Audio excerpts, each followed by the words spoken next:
Hello दोस्तों, कैसे हैं आप लोग। स्वागत है आप सभी लोगों का, आप सभी के अपने चैनल सपोर्टिंग आप फार्मेसी में। दोस्तों, आज का ये वीडियो आप सभी लोगों के लिए बहुत ही ज़्यादा महत्वपूर्ण होने वाला है, क्योंकि आज के इस वीडियो में आप सभी लोगों को मेप्टाल पी सस्पेंशन के बारे में पूरा डिटेल बताने वाला हूं, जो कि बच्चों को दिया जाता है पेन को ठीक करने के लिए।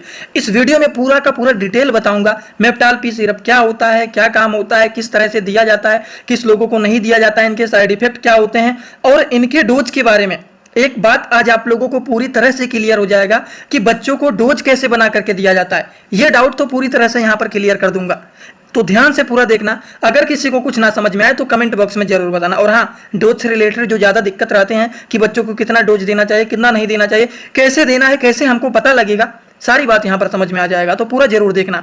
तो चलिए दोस्तों, वीडियो को शुरू करते हैं बिना देर के हुए। लेकिन स्टार्ट करने से पहले एक महत्वपूर्ण सूचना यह है कि सपोर्टिंग आप फार्मेसी के इस चैनल पर यह वीडियो बनाया जाता है केवल और केवल मेडिकल स्टूडेंट के नॉलेज को इंक्रीज करने के लिए, स्टडी पर्पज के लिए। तो कोई भी दवा अपने से ना इस्तेमाल करें बिना डॉक्टर के सलाह के।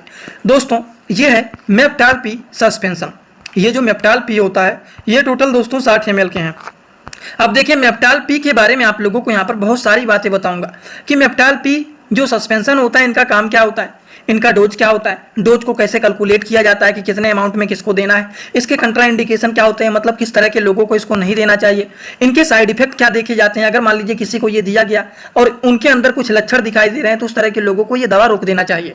ठीक, वो सारी बात आपको बताऊंगा। तो चलिए एक एक करके समझते हैं। सबसे पहली बात, ये जो होता है मेप्टाल पी सिरप, ये मेफेनेमिक एसिड के सस्पेंशन होते हैं। और मेफेनेमिक एसिड जो होता है, ये non steroidal anti inflammatory drug के क्लास के मेडिसिन होते हैं। अगर हम इनके प्रॉपर्टीज के बारे में बात करें तो ये जो होता है सिरप, ये एक प्रकार के एनाल्गेसिक एंटीपायरेटिक के मेडिसिन होते हैं, जो कि पेन को ठीक करने के लिए, पेन के साथ साथ फीवर को मतलब टेम्परेचर को मेंटेन करने का भी ये काम करते हैं, और कुछ अमाउंट में इन्फ्लामेशन को, स्वेलिंग को भी ये ठीक करने का काम करते हैं। तो इतने सारे काम इसके होते हैं। यूज के बारे में तो और भी बताऊंगा, लेकिन यहाँ पर ये बेसिक इन्फॉर्मेशन है जो कि आपको पता रहना चाहिए। अब देखिए, पहली बात तो ये मसल्स पेन को ठीक करते हैं और ज्वाइंट पेन को ठीक करने का काम करते हैं। बहुत सारे लोगों के मन में ये सवाल रहता है कि क्या ये जो मेप्टाल पी है, ये स्टमक पेन को भी ठीक करने का काम करते हैं। तो पेट के दर्द को तो ठीक ही करेगा, लेकिन अगर पेट में गैस बनने के कारण, पेट में मरोड़ होने के कारण पेट में दर्द हो रहा है तो उसको नहीं ठीक करेगा। उस कंडीशन में एंजाइम, गैस्ट्रिक मेडिसिन, गैस्ट्रिका जैसे होता है, उस तरह के मेडिसिन को दिया जाता है जिससे गैस के प्रॉब्लम से पेन हो रहा है वो सारी चीज ठीक हो सके। समझ गए?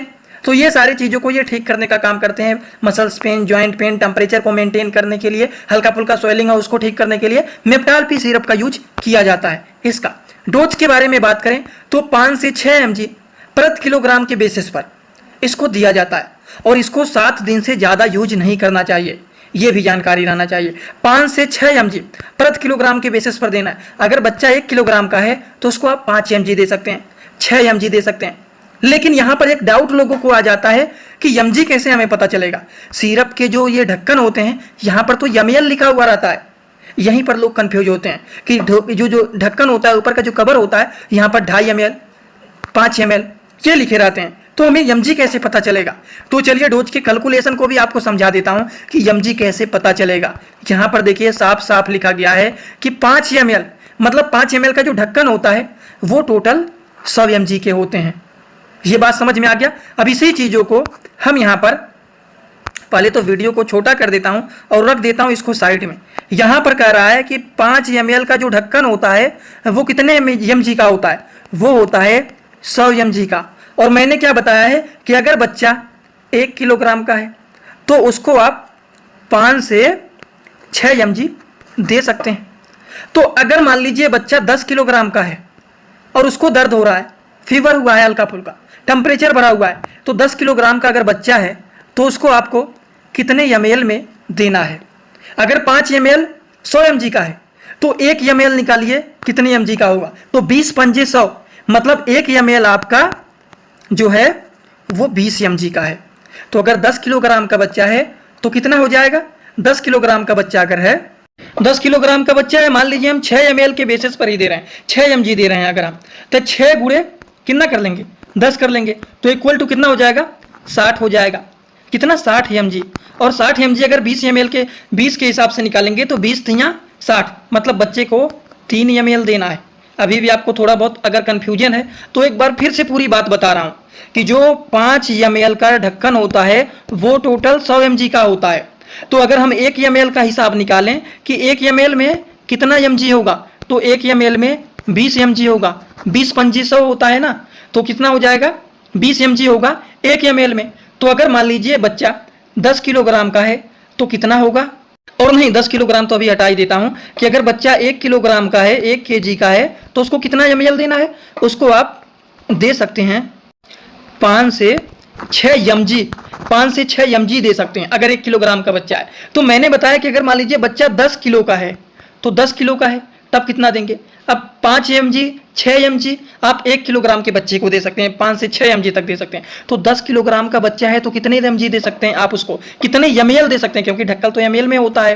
तो सिंपली आप अगर मान लीजिए 5 mg ही दे रहे हैं, नहीं तो 6 mg मान लीजिए, तो 6 गुणे 10 कर लेंगे, कितना हो जाएगा 60 mg, 60 mg हो गया।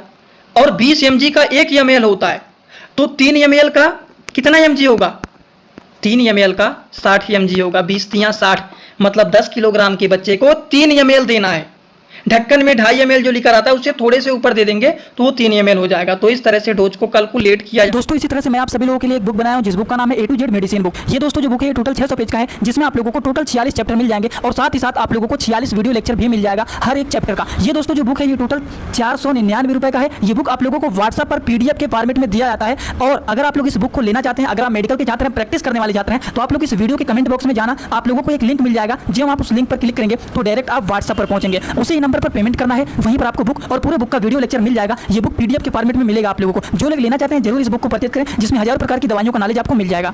शायद आप लोगों को समझ में आ गया होगा। अब भी किसी को कोई डाउट हो तो अब वीडियो को रिपीट कर लेना, क्योंकि 2 बार बता दिया हूं, 2 बार से ज्यादा बताना। ये नहीं है कि मेडिकल स्टूडेंट हैं आपको इतना नहीं समझ में आ रहा है, तो जानिए आप मेडिकल स्टूडेंट नहीं हो सकते हैं, ठीक, बुरा मत मानना। वीडियो को पीछे करके देख लेना, समझ में आ जाएगा, ठीक। कंट्रा इंडिकेशन के बारे में बात करें कि मेप्टाल पी जो सस्पेंशन होता है वो किसे नहीं देना चाहिए। अगर बच्चे के पेट में अल्सर है, पेप्टिक अल्सर है, पेट में छाले पड़े हुए हैं, एस्प्रिन मेडिसिन से उसको एलर्जी है, उसको दौरा पड़ता रहता है, तो उस तरह के लोगों को ये नहीं दिया जाता है। और इस मेडिसिन के कुछ साइड इफेक्ट भी होते हैं, जैसे डायरिया का कंडीशन हो सकता है, स्किन पर रेजेज हो सकते हैं, पेट में दर्द हो सकता है, चक्कर आना, किडनी डैमेज होना, या फिर माउथ सूखा सूखा हो जाना। तो इस तरह के अगर सिम्टम दिख रहे हैं तो उस तरह के मेडिसिन को रोक देना चाहिए, उसको आगे नहीं चलाना चाहिए।